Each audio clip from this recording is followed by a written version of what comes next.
أعوذ بالله من الشيطان الرجيم بسم الله الرحمن الرحيم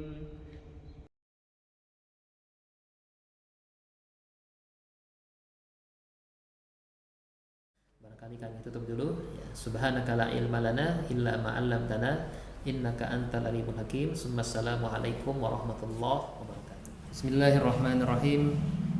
Assalamualaikum warahmatullahi wabarakatuh. Alhamdulillahirabbil alamin. Alhamdulillahilladzi faddalana ala katsirin min ibadihil mu'minin. Asyhadu an la ilaha illallah wa asyhadu anna Muhammadan abduhu wa rasuluh. Allahumma salli ala sayyidina wa syafi'ina wa habibina wa maulana Muhammad wa ala alihi wa ashabihi wa man tabi'ahum bi ihsanin ila yaumiddin. Qala Allah ta'ala fil kitabil karim ba'da a'udzu billahi minasy syaithanir rajim. Laqad kana fi qasasihim ibratun li ulil albab. Wa qala ta'ala faqsusil qasasa la'allakum yatafakkarun. Wa qala ta'ala fa'tabiru ya ulil absar. Alhamdulillah jamaah subuh rahimakumullah. Alhamdulillah kita bersyukur kepada Allah Subhanahu wa taala di subuh hari ini masih diberikan kekuatan, kesehatan, disehatkan untuk bisa melangkahkan kaki ke rumah Allah untuk melaksanakan sholat subuh berjamaah, di mana ibadah sholat subuh itu merupakan ibadah yang utama dan merupakan di antara barometer ukuran daripada kualitas keimanan kita, keislaman kita kepada Allah Subhanahu wa taala. Digambarkan bahwa orang yang istiqomah melaksanakan sholat subuh apalagi berjamaah ya, tentu diberikan kepada dirinya taufik hidayah dari Allah dan dihilangkan dari dirinya sifat-sifat kemunafikan, sebagaimana yang Rasulullah sampaikan bahwa ciri-ciri orang yang munafik itu mereka mengabaikan perintah melaksanakan sholat subuh dan sholat asar. Ya, makanya kalau kita melihat dalam sirah Khulafaur Rasyidin ya, di masa Khalifah Abu Bakar As-Siddiq radhiyallahu ta'ala ketika di masa itu ada seorang yang mengklaim diri sebagai nabi palsu yang namanya Musailamah Al-Kadzab. Salah satu syariat yang diubah oleh Musailamah Al-Kadzab adalah dia kemudian menghapus ibadah sholat asar dan sholat subuh, karena ini adalah dua sholat yang seringkali ditinggalkan oleh kita, oleh umat Islam, yang seringkali lalai ya, karena memang sholat asar itu di saat-saat ketika lelah-lelahnya usai bekerja, kemudian sholat subuh juga di saat sedang asyik-asyiknya tertidur ya.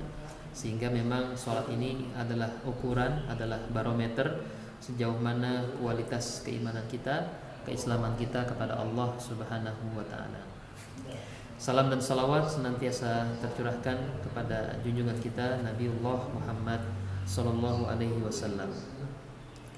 Alhamdulillah jamaah subuh rahimakumullah.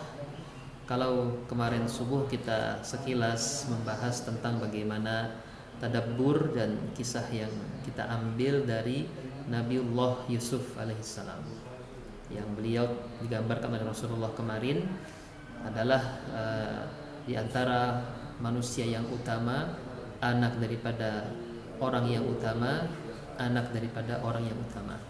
Karena bapak beliau adalah seorang nabi, ya Nabi Yusuf seorang nabi, ayahnya juga adalah seorang nabi, yakni Nabi Yakub atau Israel. Nabi Yakub juga ayahnya seorang nabi, yakni Nabi Ishak. Nabi Ishak ayahnya juga seorang nabi, yakni Nabi Ibrahim. Jadi nasabnya secara turun-temurun berapa lapis itu adalah para nabi-nabi Allah Subhanahu wa ta'ala. Alhamdulillah kalau kita melihat runtutan sejarah ya, para nabi-nabi dari kalangan Bani Israel, nanti setelah Nabi setelah Nabi Yusuf ya, nanti ada Nabi Musa yang itu diturunkan dari kabilah Yahuda. Kemudian dari Nabi Musa nanti ada Nabi Harun ya. Jadi dari Nabi Harun kemudian menurunkan kepada mereka keluarga Imran ya, keluarga Imran. yang kemudian diabadikan di dalam Al-Qur'an yang disebut dalam surat Ali Imran. Nah, kemudian di antara keluarga Imran itulah nanti akan lahir nabi-nabi yang lain. Di antaranya ada Nabi Zakaria, ya, kemudian dialah yang juga menjaga, memelihara daripada Bunda Maryam, ya, Bunda Maryam yang kemudian itu menjadi ibu daripada Nabi Isa alaihissalam.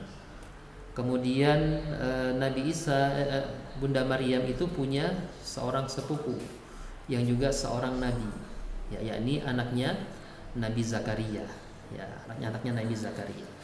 Nah, yang akan kita bahas pada subuh hari ini adalah mengenai Nabi Yahya, ya, Nabi Yahya alaihissalam, yang di dalam Al-Quran itu paling tidak ada 5 kali disebutkan beliau bagaimana peranan daripada Nabi Yahya ini. Alhamdulillah jamaah subuh rahimakumullah, kalau kita membaca surah Maryam ini adalah surat yang menurut saya surat yang sangat indah, ya, secara bahasa, karena hampir semua ujung daripada ayatnya itu punya ujung yang sama, ya, sehingga ibarat seperti puisi itu rimanya itu sama ujungnya, ya, menggambarkan betapa kemukjizatan daripada Al-Quran ini. Dalam surah Maryam itu di awal-awal surah, ya, bahkan di surah yang kedua, ya, dalam surah yang kedua sudah disinggung mengenai Nabi Zakaria, ya. Ya, a'udzubillahi minasyaitonirrajim. Bismillahirrahmanirrahim. Kaf ha ya ain shad zikru rahmati rabbika abdahu Zakaria. Inilah yang dibacakan penjelasan tentang rahmat Tuhanmu kepada hambanya, yakni Nabi Zakaria. Iznada rabbahu nidaan khafiyya, yaitu tatkala dia berdoa kepada Allah Subhanahu wa taala dengan suara yang lembut, ya. Ini pelajaran kepada kita bahwa ketika kita berdoa kepada Allah Subhanahu wa taala tentu harus dihadirkan perasaan dan hati kita, sehingga ketika kita berdoa itu dengan suara yang lembut, ya, suara yang penuh dengan permohonan kepada Allah Subhanahu wa taala.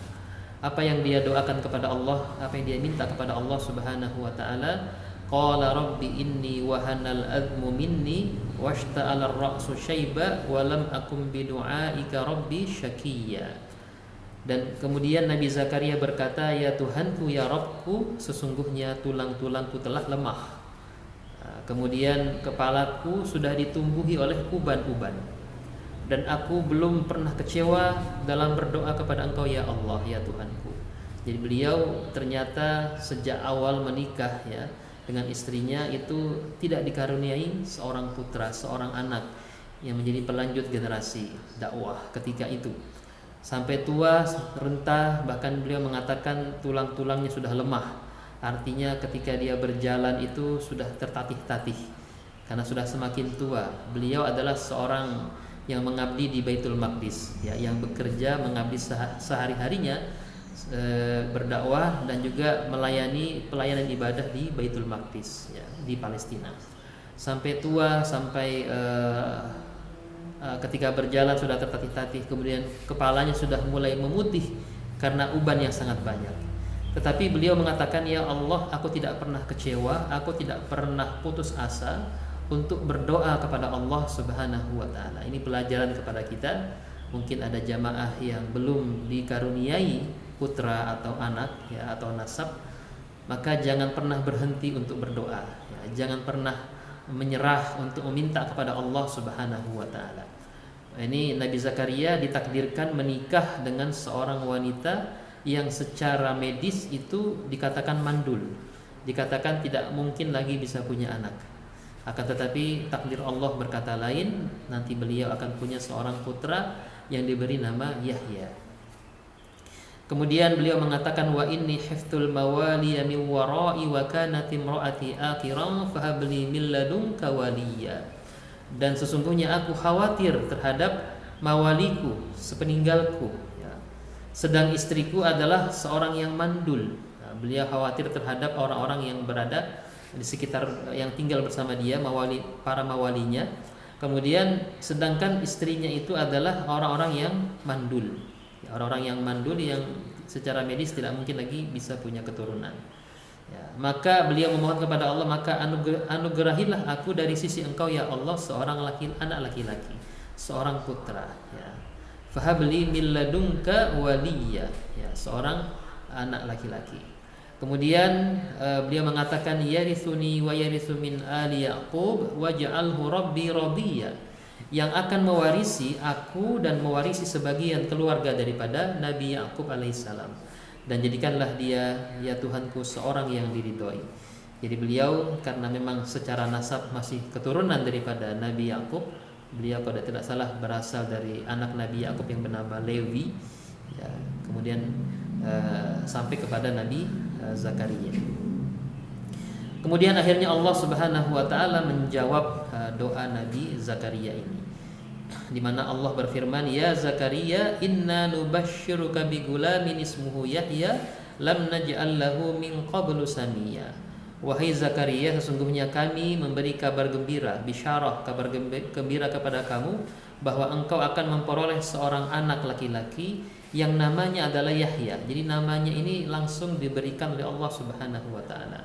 Ismuhu Yahya lam naj'al lahu min qablu samia, yang sebelumnya kami belum pernah menciptakan seorang yang serupa dengan dia. Masya Allah, ini betul-betul diberikan keturunan yang digambarkan oleh Allah Subhanahu wa taala.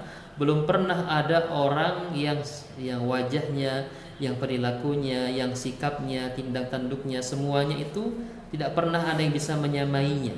Ya, ini memang kalau kita membaca sejarah bagaimana dakwah Nabi Yahya ini luar biasa. Bagaimana perjuangan beliau, digambarkan beliau adalah orang yang sangat-sangat zuhud sekali, ya. Walaupun seorang putra, seorang nabi begitu ya, tapi dia orang yang sangat sederhana, ya. Dia tidak menjadi orang yang berbaur di tengah-tengah kota, dan dia sibuk untuk berdakwah di jalan Allah Subhanahu wa taala. Ini kutipan dari ayat kedua sampai ayat ketujuh, ya, yang menggambarkan bagaimana proses akhirnya Allah Subhanahu wa taala nantinya mengutus kepada Bani Israel, ya, yakni Nabi Yahya. Nabi Yahya ini hampir satu masa, ya, satu zaman dengan putranya sepupunya, yakni Nabi Isa alaihissalam. Ya, jadi hampir satu zaman. Bahkan digambarkan Nabi Isa alaihissalam itu dibaptis, ya. Makanya dalam hazanah Yahudi dan Nasrani, Nabi Yahya itulah yang membaptis Nabi Isa di Sungai Yordan.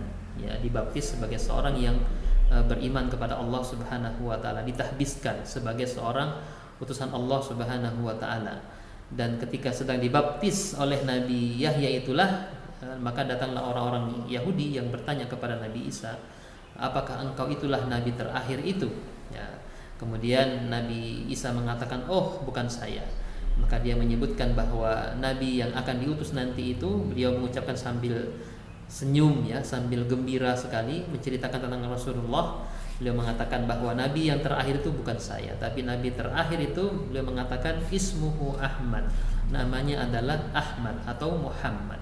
Nah, ini diantara fakta, ya, sejarah yang menggambarkan bahwa informasi mengenai Rasulullah SAW sudah disampaikan oleh Nabi Isa ketika beliau berdakwah di tengah-tengah Bani Israel.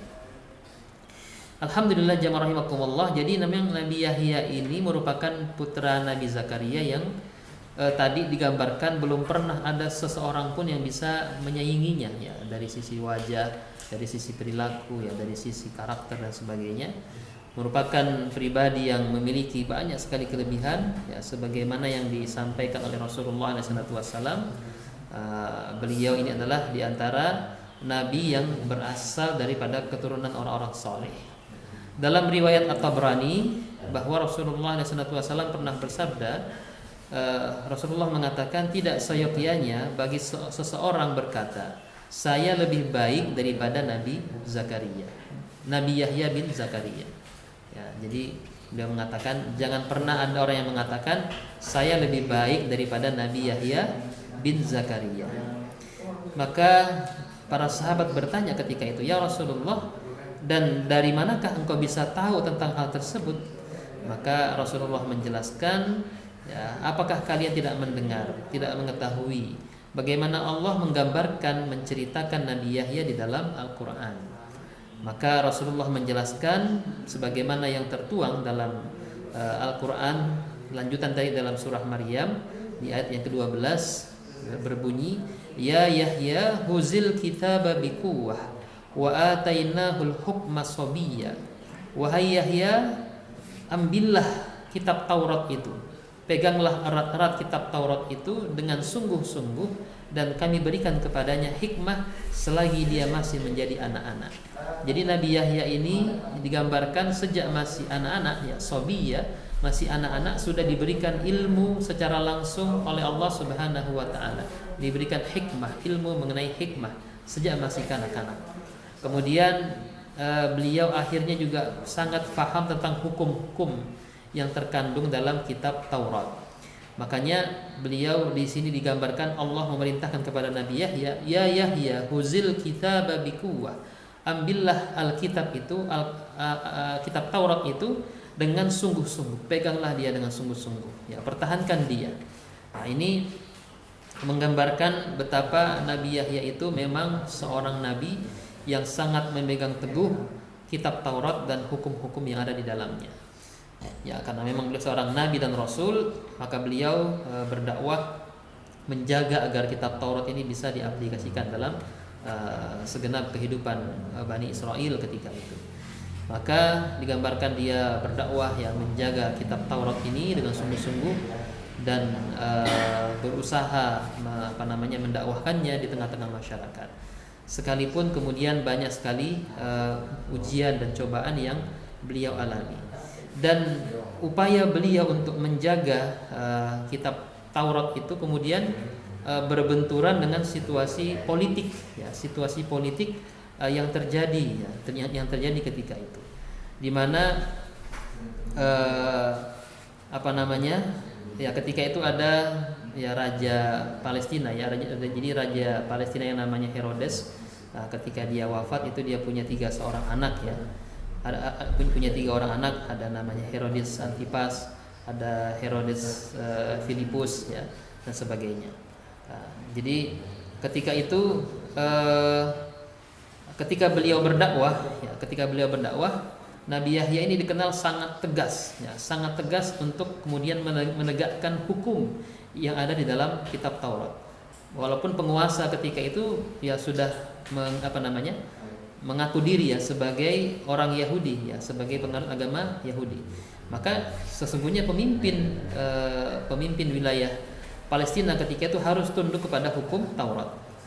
Jadi ketika beliau mendakwahkan kitab Taurat ini, Nabi Yahya berhadapan dengan di antara anak daripada Raja Herodes itu yang menjadi pemimpin, yang menjadi semacam gubernur gitu ya di wilayah Galilea, ya, di wilayah Galilea dan Perea. Ketika itu Yahya mengkritik keras Herodes Antipas atas berbagai kejahatan yang dia lakukan, termasuk pernikahannya Herodes Antipas ini dengan seorang perempuan yang bernama Herodias. Sementara dari segi silsilah, ya, dari segi nasab, Herodias ini adalah kemenakan daripada Herodes Antipas. Jadi ada seorang gubernur di wilayah Galilea dan Perea tadi itu, dia mau menikahi kemenakannya sendiri. Dalam kitab Taurat kan nggak boleh, termasuk juga kita kan di dalam Islam juga nggak boleh itu paman menikahi kemenakan, itu kan nggak boleh.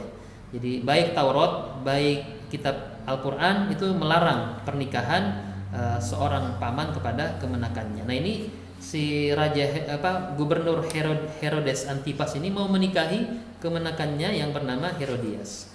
Kemudian dari sisi pernikahan juga, Herodias adalah ipar daripada Herodes ini. Karena Herodias ini adalah istri daripada saudara tiri daripada si Herodes Antipas. Sehingga inilah yang dikecam oleh Nabi Yahya karena itu bertentangan dengan kitab Taurat. Sementara digambarkan si Herodias ini pada awalnya katanya dia sebenarnya suka kepada Nabi Yahya. Kemudian akhirnya dia malah menikah dengan Herodes Antipas, dan walaupun bertentangan dengan kitab Taurat, tetap saja dia menikah, ya, sehingga membuat akhirnya terjadi pertentangan, ya, antara penguasa yang menentang hukum Taurat dengan Nabi Yahya alaihissalam yang berusaha tadi menjaga kitab Taurat dengan sekuat-kuatnya. Ya Yahya huzil kitaba biquwah. Ini perintah Allah kepada beliau. Sehingga beliau tetap kekeh mempertahankan hukum-hukum kitab Taurat ini. Sehingga karenanya dia di penjara, ya. Kemudian dia dipenjara, dibelenggu, ya. Bahkan ketika itu Herodes Antipas itu ingin sekali membunuh Nabi Yahya, tapi karena dia adalah seorang nabi, anak daripada Nabi Zakaria juga, dan dia takut akan reaksi banyak orang, ya, kalau kemudian dia membunuh seorang nabi. Tapi si Herodiasnya ini, ya, kemenakan yang jadi istrinya ini tetap menginginkan kematian daripada Nabi Yahya. Ya, maka akhirnya digambarkan dalam kitab-kitab mereka, ya, kitab Taurat, kitab Injil, digambarkan bahwa di saat perayaan ulang tahun daripada Herodes Antipas, ya, ada seorang gadis, ya, yang menari di sebuah pesta itu dan membuat senang daripada Herodes dan tamu-tamunya. Kemudian ketika itu sang gadis ini punya permintaan, ya. Herodes menawarkan, apakah engkau punya permintaan, dan itu pasti akan saya kabulkan.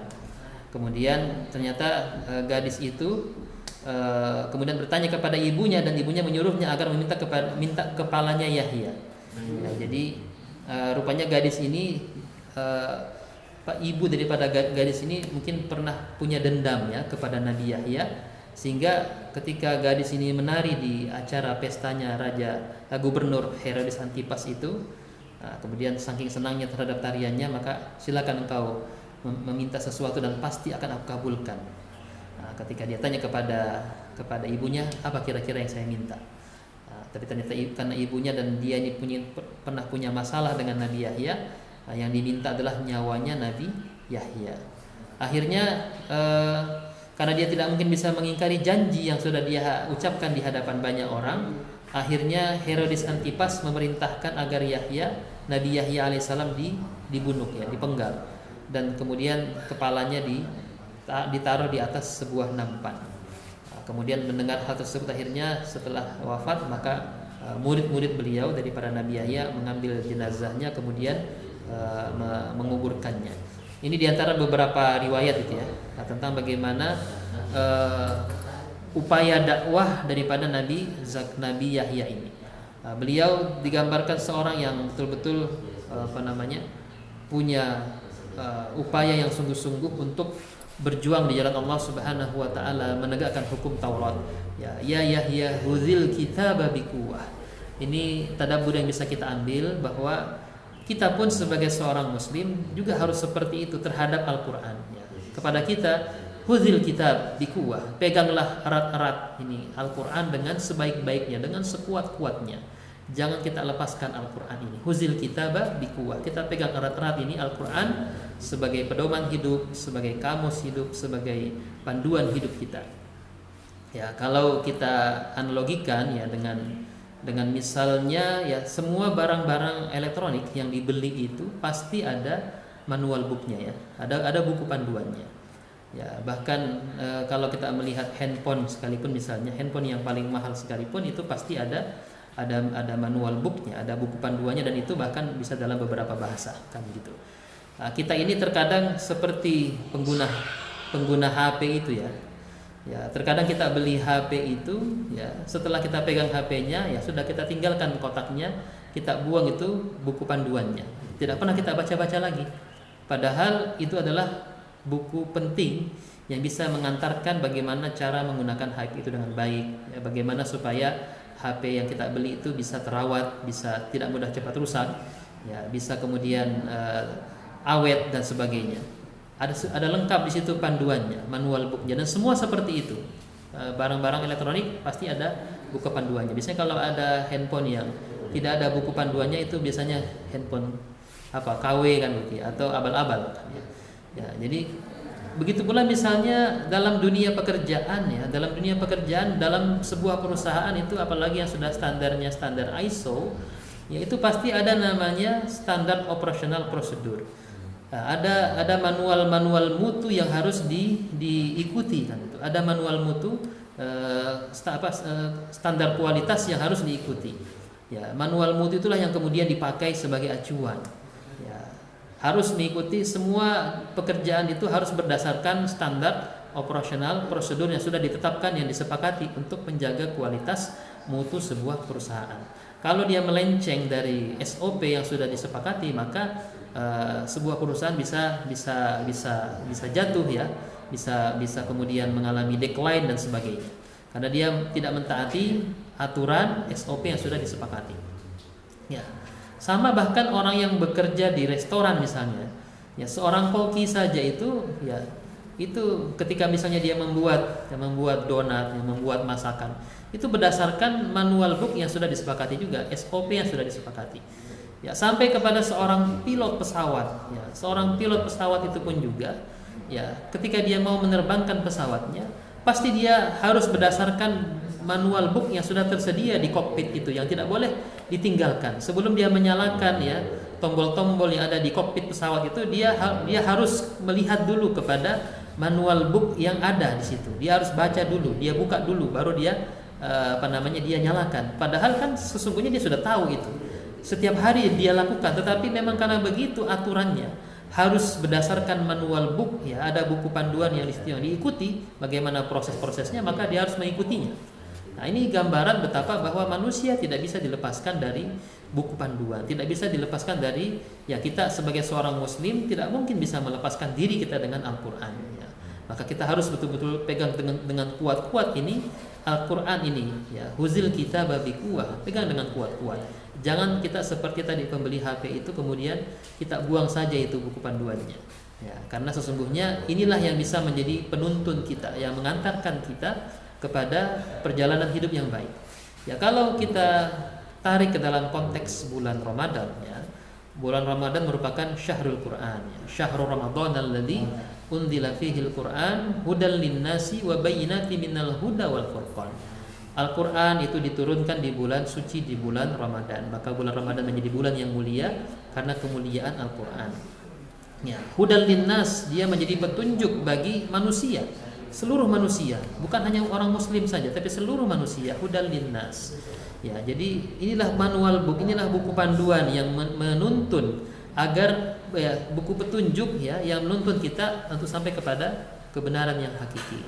Hudal linnas wa bayyinatin minal huda wal furqan, menjadi bayyinah ya, menjadi bukti-bukti yang nyata mana yang buruk, mana yang baik ya, mana yang hidayah, mana yang kemudian itu menjadi pembeda, menjadi furqan ya, menjadi bayyinah ya, dan juga menjadi furqan, pembeda mana yang baik, mana yang buruk ya. Dan itu semua tercantum di dalam Al-Qur'an ya, semuanya terkandung di dalam Al-Qur'an, sehingga kita tidak perlu melirik kepada kitab-kitab suci yang lain yang sudah mengalami banyak sekali distorsi. Ya, satu ketika Rasulullah pernah menegur dengan keras ya sahabat Umar bin Khattab radhiyallahu taalaan yang kemana-mana menenteng kitab Taurat ya. Maka Rasulullah menegurnya, apakah engkau tidak merasa cukup dengan Al-Quran? Tinggalkan itu ya, karena Taurat dan Injil sudah banyak sekali mengalami distorsi dari para ahli-ahli agamanya. Bahkan kitab Taurat itu yang tadi dipegang oleh Nabi Yahya dengan sungguh-sungguh ya, huzil kitab biquwah tadi itu, sekarang orang-orang Yahudi lebih kepada bagaimana kitab-kitab penafsiran daripada Taurat. Ya, ini kitab-kitab Talmud ya, kitab Talmud sekarang yang banyak dipegang oleh orang-orang para rabi-rabi Yahudi itu, padahal dia adalah semacam kitab-kitab tafsir ya, daripada kitab Taurat itu sendiri. Nah, ini gambaran tentang pelajaran ya kepada kita. Mestinya kita harus seperti Nabi Yahya alaihissalam terhadap Al-Quran ini. Kita pegang erat-erat, kita pegang kuat-kuat. Hudil kitaba biquwah. Jangan biarkan Al-Quran itu berdebu di lemari kita. Ambil dan marilah kita baca. Mari kita isi hari-hari kita dengan Al-Quran. Dan kemudian kesempatan di bulan Ramadan ini adalah bulan kesempatan dari Allah Subhanahu wa taala agar kita banyak-banyak menghatamkan Al-Quran. Agar apa? Agar kemudian ketika kita membaca Al-Quran, kita mendapatkan petunjuk ya, hudan ya, petunjuk. Kita bisa melihat mana hal-hal yang bukti-bukti yang nyata untuk bisa menjadi pembeda antara baik dan buruk, sehingga 11 bulan ke depan kita bisa memasuki hari-hari itu dengan panduan Al-Quran, dengan panduan hidayah Al-Quran. Ya, orang manusia kalau tidak menjadikan Al-Quran sebagai panduan hidupnya, kamus hidupnya menjalani 11 bulan ke depan ini, maka dia mudah terperosok, dia mudah terlalaikan, ya, dia mudah akan terjerumus ke dalam perbuatan dosa, maksiat dan sebagainya. Maka pentingnya kita membaca Al-Quran di bulan Ramadan, kita resapi maknanya, artinya mentadaburi maknanya, sehingga 11 bulan ke depan kita ada panduan yang bisa kita pakai. Ya, ini pentingnya Al-Quran sebagai kitab yang harus kita pegang kuat-kuat. Hudhil kitaba biquwwah, sebagaimana yang digambarkan oleh Allah Subhanahu wa taala terhadap bagaimana perjuangan Nabi Yahya alaihissalam. Kemudian di dalam dialog tadi itu antara Rasulullah dengan para sahabat tentang bagaimana Nabi Yahya, maka Rasulullah SAW membacakan lagi sebuah surah dalam surah Ali Imran dalam ayat ke-39. Wa sayyidaw wa hasura wa nabiyyan minas solihin. Kata Rasulullah, ini adalah pujian Allah Subhanahu wa taala kepada Nabi Yahya. Nabi Yahya adalah seorang panutan, sayyid, ya, sayyidan. Jadi mungkin di dalam Al-Quran itu hanya Nabi Yahya ya barangkali yang itu disebut sayyid oleh Allah Subhanahu wa taala. Kalau sekarang kan biasa kita menyebut sayyid itu kalau dia adalah keturunan Nabi, ya, keturunan Rasulullah SAW, ya. Ya sayyidi, ya, sayyid tuan, ya, ya sayyid. Ya, kemudian ada juga habaib, habib, ya. Nah, tapi juga banyak yang menggunakan istilah sayyid di dalamnya. Jadi Nabi Yahya adalah sayyidan, ya, seorang panutan. Kemudian wahasuran, pribadi yang mampu menahan diri dari hawa nafsu. Ya, memang kalau kita melihat dalam perjalanan kisah Nabi Yahya itu, kelak nanti dia menjadi seorang yang sangat-sangat zuhud. Baju yang dia pakai itu baju yang sangat sederhana, digambarkan bajunya itu terbuat dari bahan yang kasar, kemudian pakaian yang bukan pakaian yang megah, yang mewah begitu ya. Kemudian dia orang yang sangat menjaga diri dari orang yang sangat zuhud sekali. Ya, bahkan dikatakan dia tidak pernah menikah, ya, tidak pernah menikah sampai akhir hayatnya. Ya, jadi orang yang mampu menahan keinginan hawa nafsunya. Wahasura, ya, kemudian wa nabiyyan minas solihin, seorang nabi dan termasuk keturunan daripada orang-orang yang soleh. Pelajaran yang kita ambil dari tadabbur mengenai Nabi Yahya ini, beliau adalah seorang panutan dan seorang yang mampu menahan hawa nafsunya. Hasura, menahan diri. Maka di dalam bulan Ramadan ini kita harus mampu mengantarkan diri kita menjadi pribadi-pribadi yang hasura, ya, orang-orang yang mampu menahan hawa nafsu kita. Makanya disuruh kita puasa, disuruh tidak makan, mengendalikan nafsu makan, minum, syahwat dan sebagainya. Tidak hanya makan, minum dan syahwat, tapi juga semua, ya, menahan pandangan, menahan telinga, menahan panca indera kita dari perbuatan-perbuatan maksiat. Karena panca indera ini adalah sesungguhnya menjadi bagian yang tidak terpisahkan daripada hati kita. Maka kalau ini semua dijaga, insya Allah hati juga menjadi lebih terjaga. Maka Ramadan ini harusnya mengantarkan kita menjadi orang-orang yang hasura, orang-orang yang mampu menahan diri, menahan hawa nafsunya, punya pengendalian diri, punya kontrol diri, ya, sehingga dia menjadi orang yang bertakwa. Hasura seperti Nabi Yahya. Ya, tidak hanya tadi huzil kita babi kuwah, tapi juga menjadi orang yang, ya, menjadi panutan, ya, sayyidan, kemudian wahasura, menjadi orang yang mampu menahan hawa nafsunya. Kan jelas dalam Al-Quran bagaimana Allah mengangkat derajat orang-orang yang mampu menahan hawa nafsunya. Ya, fa amma man khafa maqama rabbih wa nahan nafsa 'anil hawa fa innal jannata hiyal ma'wa. Barang siapa yang takut terhadap kedudukan maqam yang mulia dari Allah Subhanahu wa taala, fanahan nafsa 'anil hawa, dan dia mampu mengendalikan, menahan hawa nafsunya dari berbagai macam perbuatan yang buruk. Fa innal jannata hiyal ma'wa, maka sungguh dia nanti di surga akan menempati posisi yang tinggi, yang mulia di sisi Allah Subhanahu wa taala. Dan itulah yang kemudian kita dilatihkan di bulan Ramadan ini, menjadi orang-orang yang hasura sebagaimana Nabi Yahya. Karena memang kebanyakan manusia itu disebut dalam Al-Quran, ara'aita manittakhaza ilahahu hawahu. Kata Allah, lihatlah, ya, betapa banyak orang yang menjadikan hawa nafsunya sebagai panutannya, sebagai Tuhannya, ya, sebagai ikutannya. Ini kebanyakan manusia seperti itu, sehingga dia nggak mau sholat, nggak mau ibadah karena hawa nafsunya yang senantiasa dia turuti, dia ikuti, ya, sehingga dia terjerumus ke dalam perbuatan yang buruk, yang menzolimi dirinya sendiri. Ya, ini gambaran pentingnya kita menjadi orang-orang yang hasura.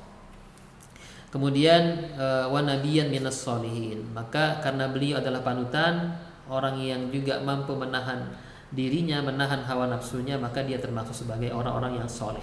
Ini konsekuensi logis ini ya. Kalau kita mampu menahan diri, mampu punya pengendalian diri yang baik, dan itu kita latih di bulan Ramadan, maka insya Allah kita akan mampu mengantarkan diri kita menjadi orang-orang yang soleh. Kemudian dalam dialog tersebut antara Rasulullah dengan para sahabat, maka Rasulullah melanjutkan bahwa Nabi Yahya merupakan seseorang yang tidak pernah meluangkan waktunya untuk berbuat kejahatan maupun mementingkan kejahatan. Ya, jadi nggak pernah beliau itu sedikit pun waktunya dia luangkan sedikit pun untuk berbuat hal-hal yang buruk, berbuat kejahatan, atau dia lebih mendahulukan kejahatan. Bahkan kejahatan kan dia lawan. Sehebat apapun itu pemimpin ketika itu, dia berani untuk melawannya. Sehingga di sini Nabi Yahya ini karena dia memang betul-betul teguh terhadap kitab Taurat, dia punya keberanian. Ya.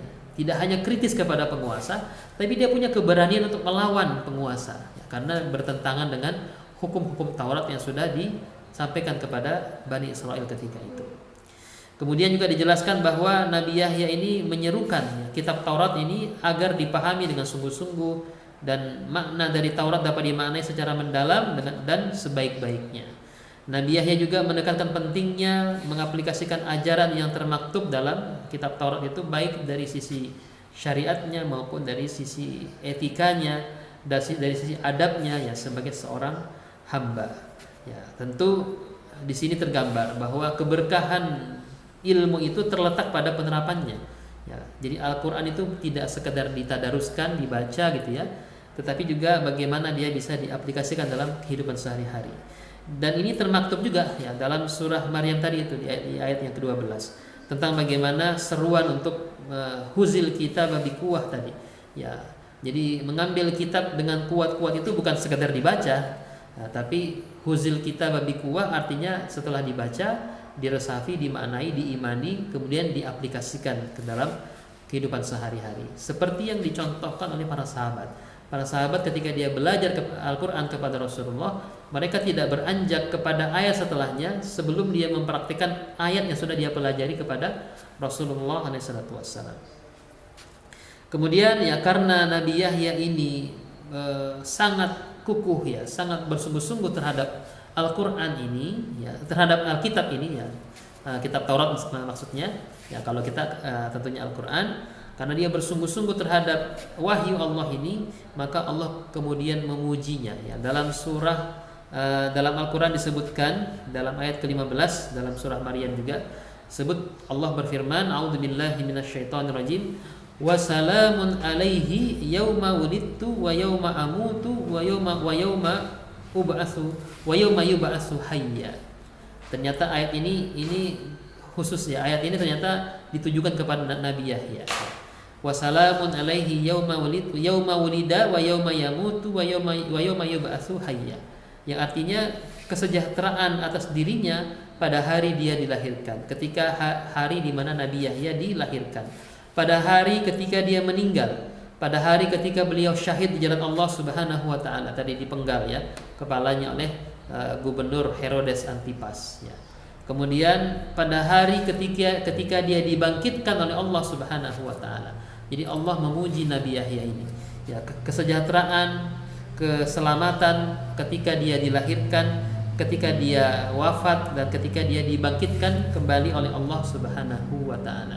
Sehingga kalau kita ingin menjadi orang-orang yang juga bisa merasakan nikmat kesejahteraan ketika kita dilahirkan, ketika kita wafat, dan ketika dibangkitkan, maka marilah kita berpegang teguh ya kepada Al-Quranul Karim ini, sebagaimana yang dicontohkan oleh Nabi Yahya alaihissalam. Ya.